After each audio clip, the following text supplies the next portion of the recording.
Olá pessoal, esse é um novo vídeo, né? Ele é um pouco diferente, a gente vai continuar falando sobre a educação e hoje eu tenho uma convidada especial aqui, a minha filha, que ela é uma aluna de publicidade, né? Ela estuda na PUC Campinas e ela vai me ajudar aí para a gente poder estar gravando esse vídeo.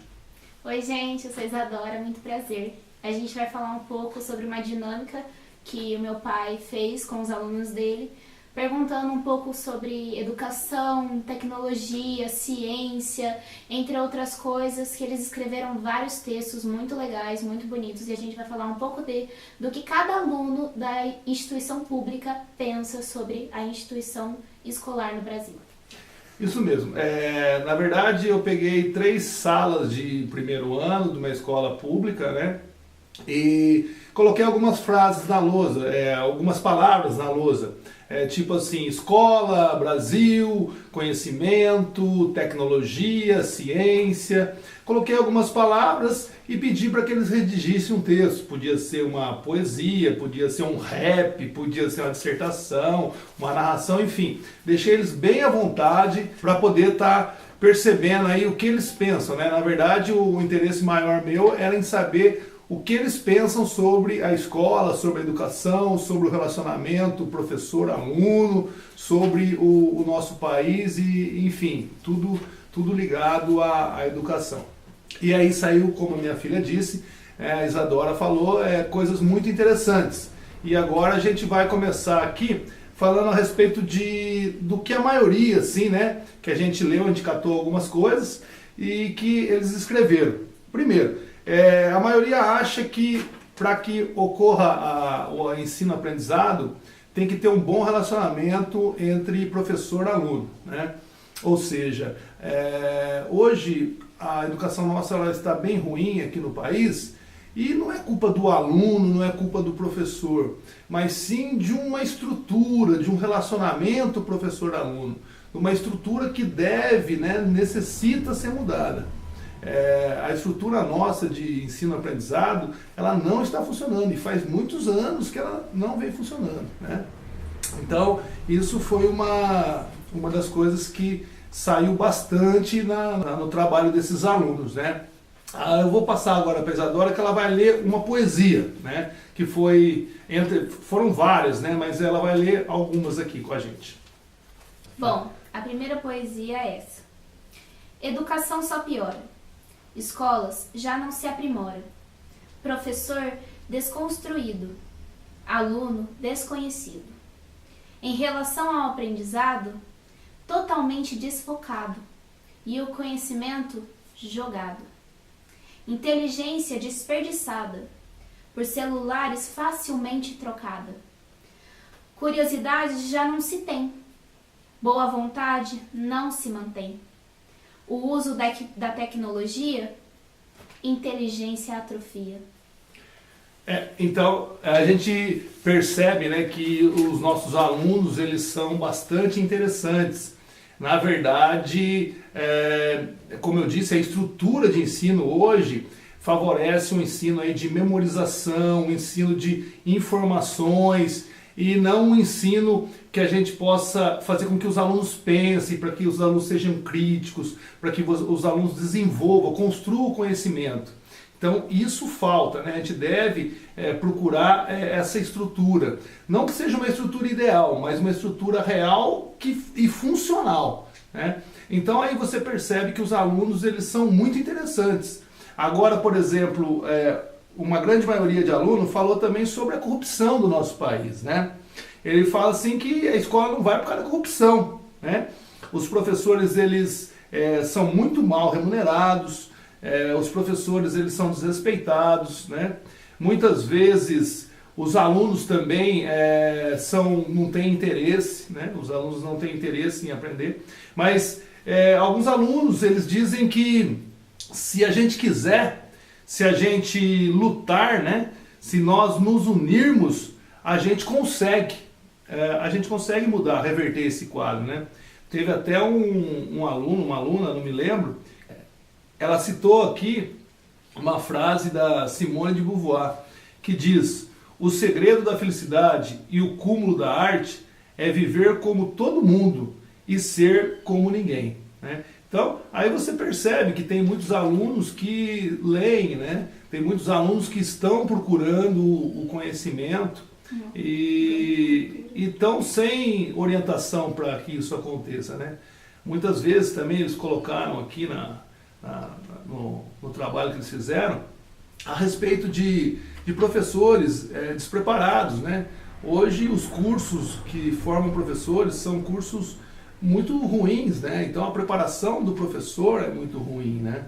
Então não adianta de culpar o professor, porque a própria formação do professor é ruim no nosso país, né? O professor ele é muito desvalorizado, ele equiparado a outras profissões, ele é o que tem o menor salário, né?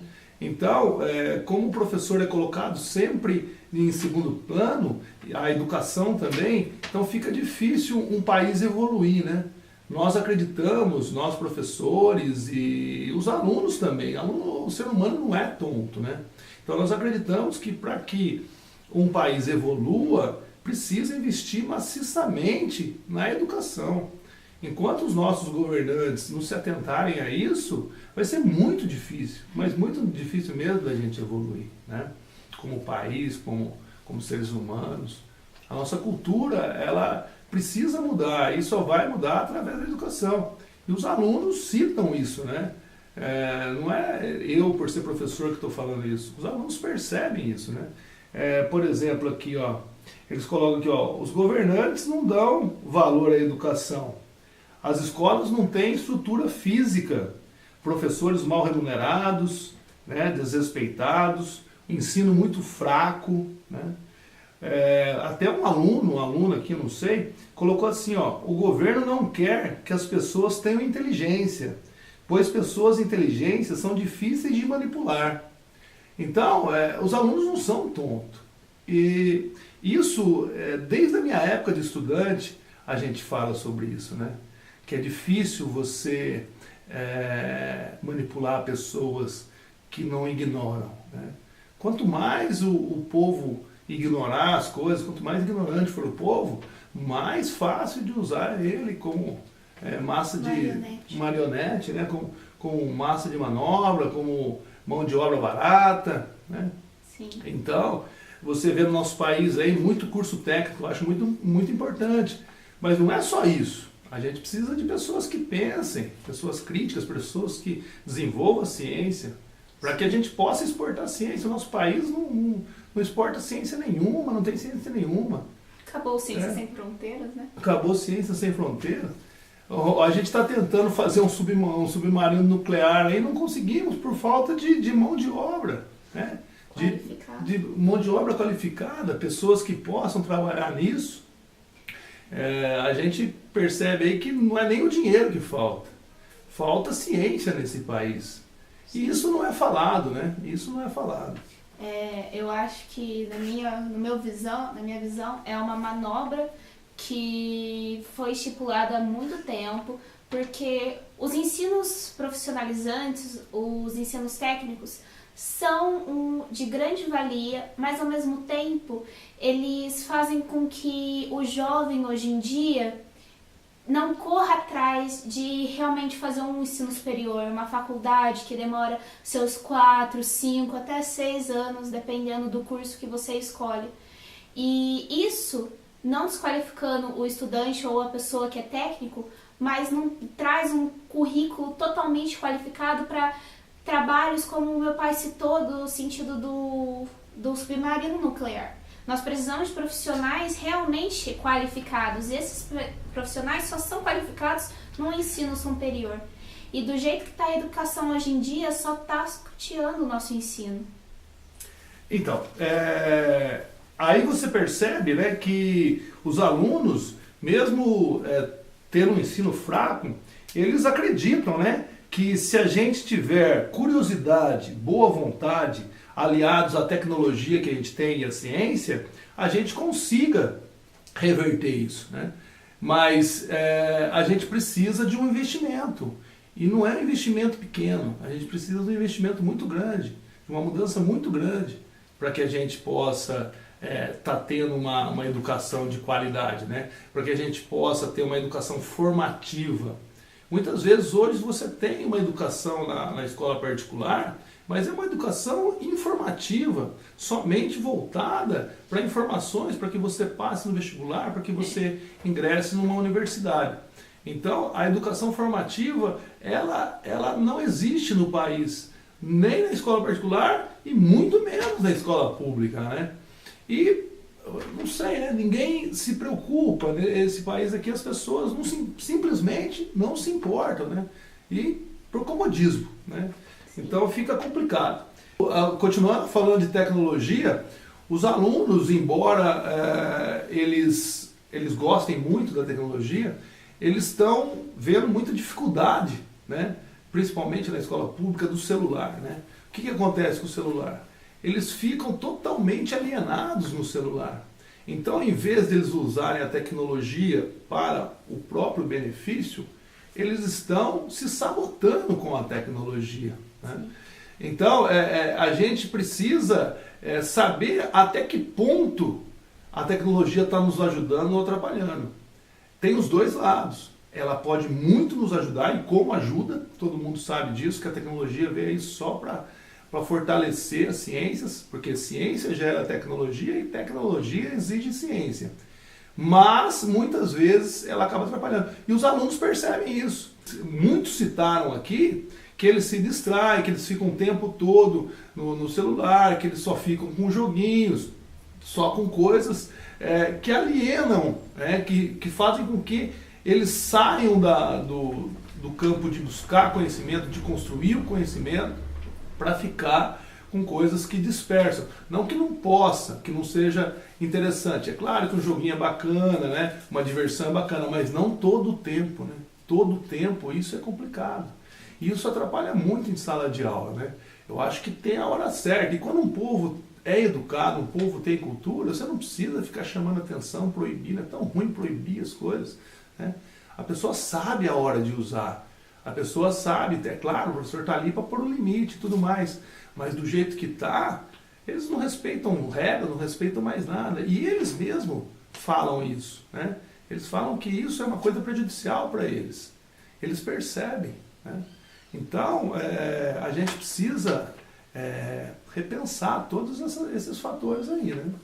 É uma coisa que eu li muito a respeito da falta de respeito com os professores. E teve um aluno que me chamou muita atenção, que na redação dele ele pontuou muito assim que os pais hoje em dia acham que a escola deve educar os filhos, mas a educação vem de casa. O professor, o educador está lá apenas para transmitir conhecimento, instigar você a ter curiosidade, buscar mais inteligência, mais conhecimento. E eu acho que esse é o ponto-chave, porque se você não tem uma educação em casa, você não vai ter na sala de aula. Consequentemente, você vai ficar desrespeitando o professor, tanto no falar como no agir, porque ficar o tempo todo no celular durante a aula é um desrespeito, porque o professor muitas vezes está ali, prepara a sua aula, tem milhões de coisas para fazer como todo ser humano, mas está lá todo dia com a aula pronta, com o exercício pronto, querendo ensinar, e a pessoa desdenha do professor. E aí a gente pode ir mais além, né? A educação vir de casa também tem tudo a ver com como o nosso país está, né? Então, na verdade, eu acredito que investir em educação massivamente, com o tempo, isso tudo vai melhorar, né?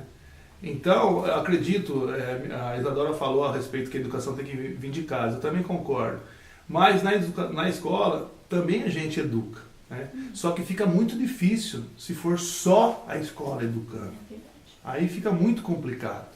Então, eu acredito que a educação ela venha para mudar aí a nossa cultura, para poder que a gente possa ser pessoas mais educadas um para com o outro, né?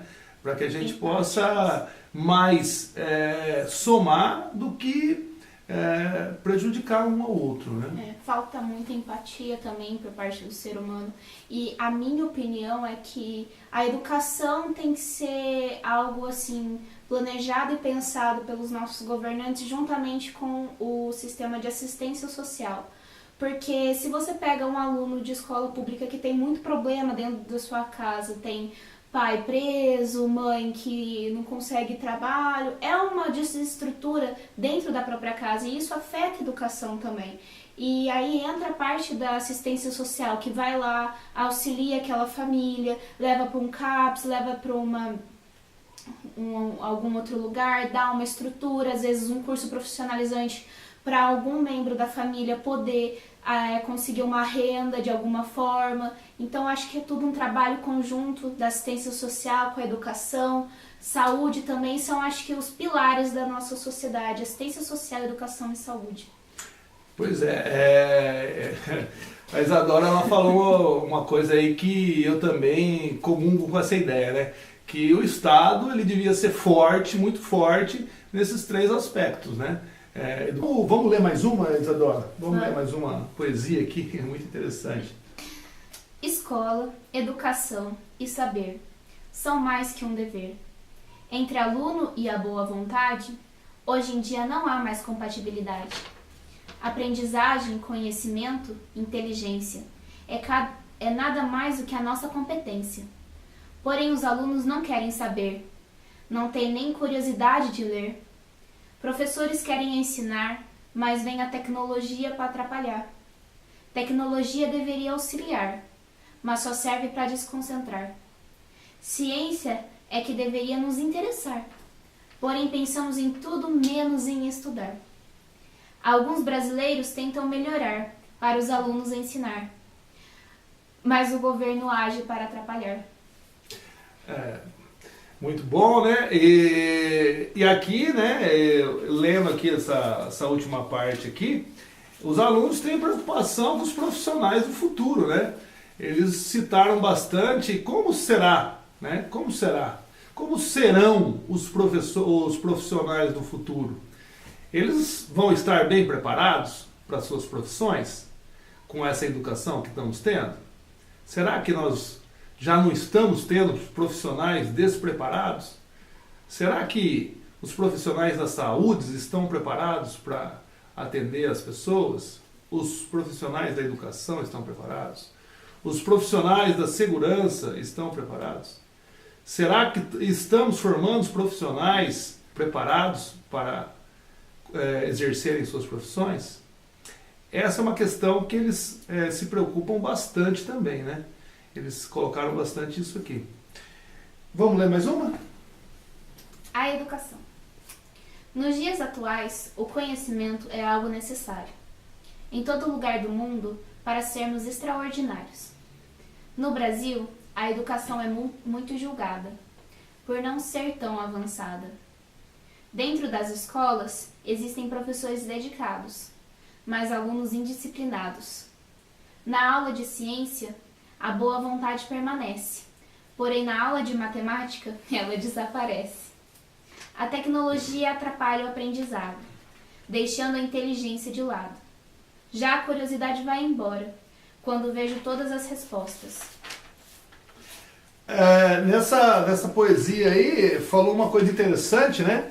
Que a tecnologia, ela dá a impressão de facilitar o aprendizado, mas muitas vezes ela limita a curiosidade e a criatividade do aluno, né? Então, eu como uma pessoa que gosto de ciência, estudo, né, faço mestrado em física, né, um mestrado profissional voltado para a área de educação, estudo bastante sobre psicologia da educação, psicologia do ser humano, mas temos que colocar limites, né? Porque senão ela acaba nos limitando. Ela limita a nossa curiosidade, ela limita a nossa criatividade, né, Isadora? Você mesmo estava comentando comigo que tudo está pronto na internet, né? Todas as respostas estão prontas na internet. Então fica complicado, né? O aluno hoje em dia, ele, em vez de ele pensar em resolver um exercício ou em alguma coisa, ele já vai direto aonde está pronto.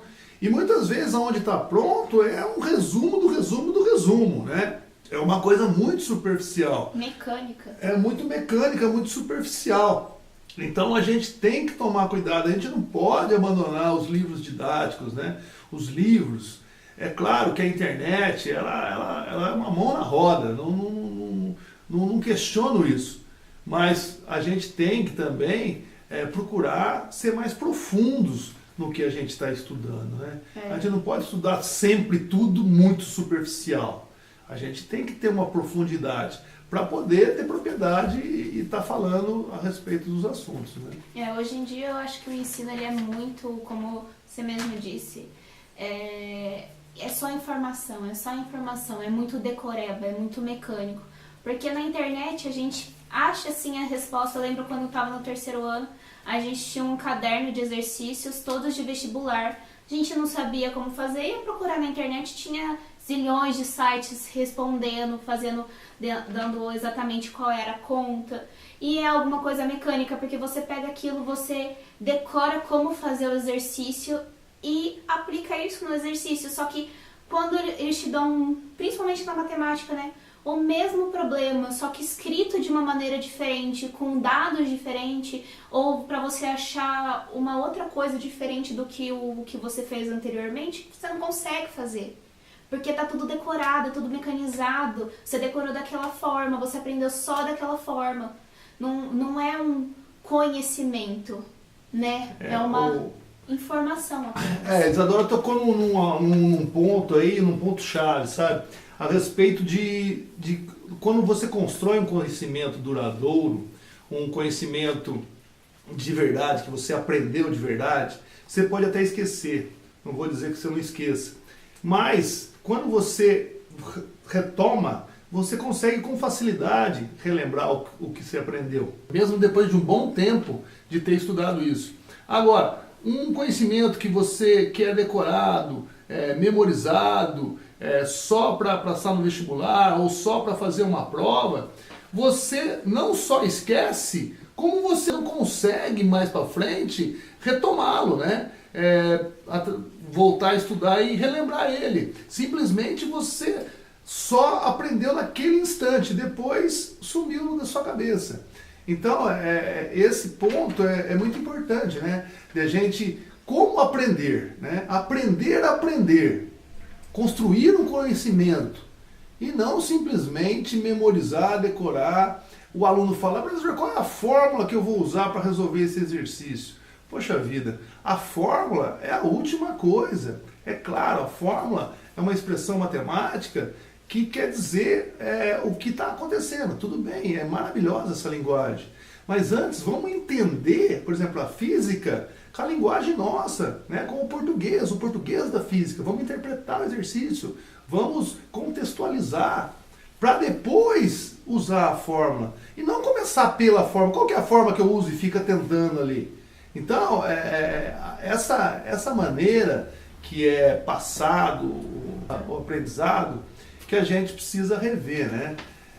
E para isso, a gente precisa de faculdades que formem melhor o professor, a gente precisa de uma estrutura na base, né? Uma mudança na educação na base, para que a gente possa, né, tá revertendo esse quadro aí e ter a física, por exemplo, ela deveria ser toda experimental, né? Quando nas idades mais baixas, né? É só com experiências, mostrando, porque a física é a própria natureza. É tudo do nosso dia a dia, é o que acontece, né? Os fenômenos físicos. Para depois, né, quando o aluno tiver uma certa maturidade, começar a mostrar como o cientista trabalha com a física, aí mostra a linguagem matemática na física, e aí sim a gente vai aprofundando. Agora a gente começa com física no primeiro ano, já com toda aquela matemática, o aluno não tem base, não tem preparo, aí acha a física horrível e não gosta da física e vai passar a vida inteira não gostando, porque foi muito mal apresentado para ele, né?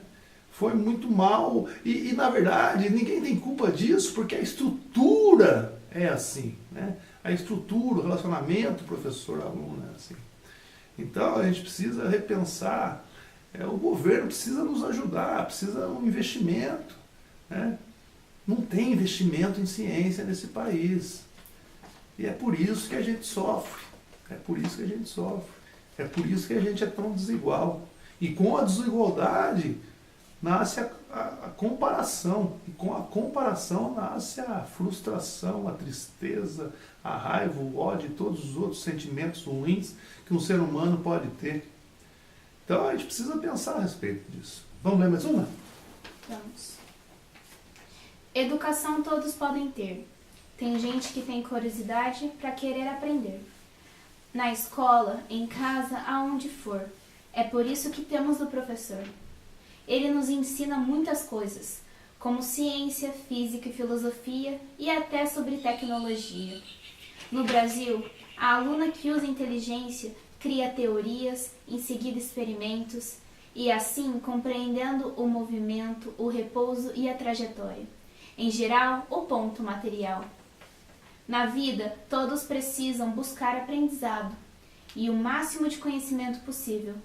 Assim digo, obrigada por ter lido. Gracinha, né? Aqui teve um aluno, uma aluna que disse que mudar causa medo, né? Mudar causa medo. Eu concordo, né?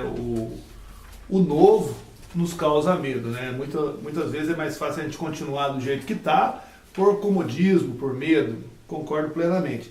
Mas, ao mesmo tempo, essa aluna disse que não podemos ficar do jeito que está. Eu também concordo.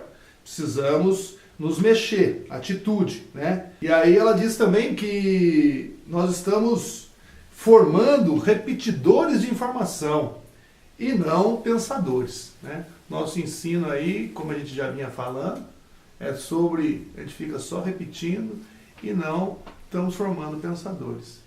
E aí entra um outro aluno que diz, né, que se formar pensadores incomoda, né? A educação no Brasil deixa a desejar. As escolas sem comida, professores e alunos a chorar, conhecimento e aprendizado sem poder mostrar. Curiosidade só para as drogas, inteligência só para enganar. Boa vontade para quê? Se nem a ciência consegue explicar. A tecnologia fez a geração fraca se matar. Mas a culpa é do aluno por ter medo de estudar? Bom, gente, por enquanto é só. A gente quis gravar esse vídeo para mostrar um pouco mais a realidade do que os nossos alunos hoje em dia pensam sobre a educação, sobre a tecnologia, sobre a ciência. Como eles acham que a tecnologia pode auxiliar nas escolas e vem auxiliando, mas ao mesmo tempo elas prejudicam drasticamente o aprendizado, porque como eu tinha falado com meu pai, ele falou aqui, a tecnologia causa uma falsa impressão de que é muito fácil aprender.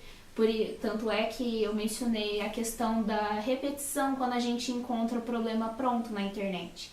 Né? Dá uma falsa impressão.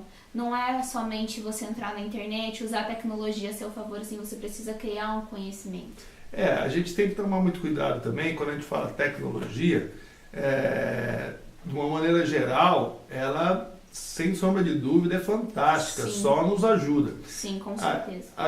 Quando a gente fala de tecnologia que está atrapalhando, é mais a internet, Celulares principalmente dentro da sala de aula, que desfocam a atenção e que tem uns conteúdos muito superficiais, é nesse sentido. Agora, na demais tecnologia, só tende a nos ajudar, né?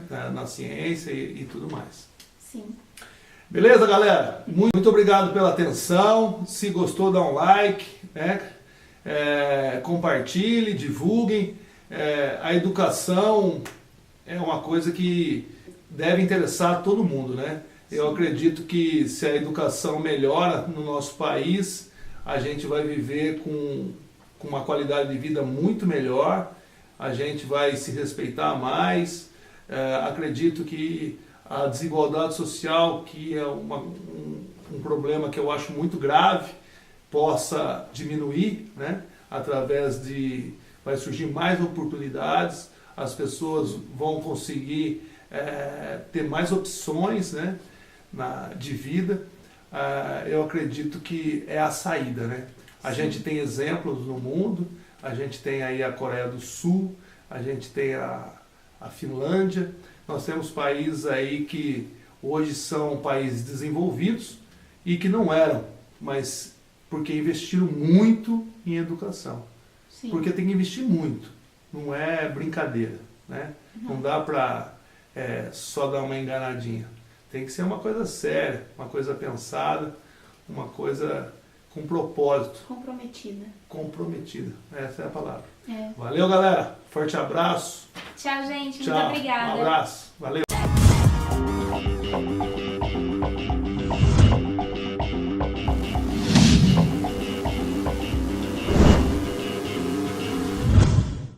Fala, galera. Sejam bem-vindos ao canal Física na Teia. Vamos continuar com o FT-NB 2018, Física na Teia, nível básico. Continuamos com a aula de eletricidade. A aula de agora é eletrização por contato. O que é importante você saber? Que nessa eletrização os corpos têm que ser condutores. Lembra de corpos condutores? Aqueles que apresentam facilidade ao fluxo de carga, uma relativa facilidade ao fluxo de cargas. Muito bem, eu peguei aqui um corpo A, tá, carregado positivamente, raio RA, carga QA, e peguei um corpo B neutro. O que é o corpo neutro? Lembrando das outras aulas, que tem o mesmo número de prótons e o mesmo número de elétrons. A carga QB é igual a 0, ele está neutro. Quando eu faço contato, o que acontece? Eu costumo brincar, né? Positivo, menininho, negativo, menininha. Quando chega um montão de rapazes aqui, as menininhas que estão aqui, o que elas fazem? Elas, vêm para o lado dos meninos aqui. Então, quando as menininhas saem daqui, os elétrons fluem para a esfera A esfera B acaba ficando com falta de elétrons. Se ela fica com falta de elétrons, ela fica com excesso de prótons, de carga positiva. Bom, esses elétrons vêm para cá. Quando os elétrons vêm para cá, essas menininhas, elas se relacionam com os menininhos aqui. Então percebam que o corpo A estava carregado com uma carga QA. Quando ele recebe as menininhas, os elétrons, ele passa a ter uma carga QA', menor do que a carga QA. Então, qual é a conclusão que nós chegamos? Nós chegamos à conclusão que numa eletrização por contato, as cargas têm o mesmo sinal, cargas de mesmo sinal. O corpo A ficou positivo, o corpo B ficou positivo também. E o que mais que eu posso falar? Eu posso falar o seguinte, isso é muito importante, se liga aqui, galera, ó. Agora aqui, ó. A semelhante a B, ou seja, A igual a B. Se os condutores esféricos são idênticos, somente se forem idênticos, eu sei que a carga final de um é igual à carga final do outro, que é a soma das duas cargas iniciais dividido por 2. Vamos supor aqui, pessoal, que esse corpo A aqui, ele possua, só para supor, 8 coulombs de carga, tá? E esse cara aqui tem carga 0. Então eu pego 8 mais 0 dá 8, dividido por 2 dá 4. Então, 4 coulombs. Só para você ter uma ideia. Ah, professor, mas os corpos não são idênticos. O RA é maior que o RB. Então, como que fica isso daí? Bom, fica assim, ó. Na natureza, nós sabemos que existe conservação da carga elétrica. Então, a carga no início tem que ser igual à carga no final. Então, eu tenho a carga final de A mais a carga final de B tem que ser igual à carga inicial de A mais a carga inicial de B, né? Conservação da carga elétrica. Agora, como que eu vou saber quem vai ficar com mais? É diretamente proporcional ao raio. Quanto maior o raio, maior a carga. Olha, o A ficou com muito mais carregado do que o B. Carga e raio são diretamente proporcionais. A razão é uma constante. Agora, o que você precisa se ligar aqui para finalizar essa aula? Você precisa se ligar no seguinte: e se o condutor não for esférico, jeitão aqui, ó, um jeito diferente. Aí você vai fazer o seguinte, você lembra qual é a finalidade do para-raio? Por que existe o para-raio? Para que o raio não caia em mim, não caia na minha casa, não queime meus pertences, né, meus eletrodomésticos, minha televisão e tudo mais. Por que isso acontece? É que as cargas, elas se depositam nas pontas. Isso se chama poder de pontas. O para-raio não apontou lá em cima, então as cargas se depositam lá. Se o raio tiver que vir, né, os elétrons, ele vem ou sai do para-raio. Onde que é perigoso você ficar numa tempestade? Embaixo de uma árvore. Por que embaixo de uma árvore? Porque a árvore tem pontas e as cargas se depositam lá. A facilidade, né, de cair um raio lá é muito grande. Né? Não é a facilidade, a probabilidade de cair um raio lá é muito grande. Então, cuidado. Se o corpo não for esférico, se for esférico, vai se distribuir na superfície. Se não for esférico, vai ocorrer o poder de pontas. Maravilha? Forte abraço, beijo no coração. Valeu!